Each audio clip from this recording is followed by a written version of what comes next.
अम्मी, बस इसी की कमी रह गई थी ना। तुम सब ने मेरी पीठ में छुरा घोंपा है असलान। अरे ऐसा कुछ भी नहीं है अम्मी। मैंने तुमसे वादा लिया था, कसम ली थी मैंने कि तुम मुझसे शादी नहीं करोगे। क्या मेरी बातों की इतनी ही अहमियत है? ऐसा कैसे हो सकता है? सबसे कीमती आप है मेरे लिए। मैंने आज अच्छी तरह देख लिया है कि कीमती कौन है। अम्मी, मैं दुआ से मोहब्बत करता हूँ। उसने मुझे एक और चांस दिया है और मैं उसे बिल्कुल भी नहीं खोना चाहता हूँ। उसने तुम्हें चांस दिया है। असलान, तुम्हें समझ क्यों नहीं आता? तुम अक्ल से काम क्यों नहीं लेते?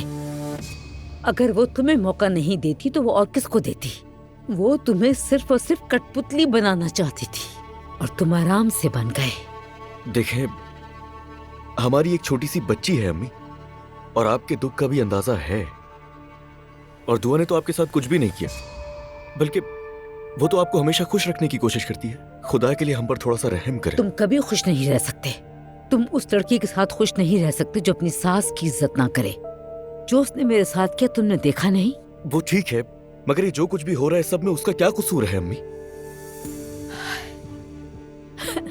मोहब्बत में अंधा हो गया और कह रहा उसका क्या कसूर है? असलान, तुम देख नहीं रहे कि वो क्या करना चाह रही है हमारे साथ? अम्मी, खुदा के लिए। तुमने अपनी माँ को उसके सामने नीचा दिखा दिया।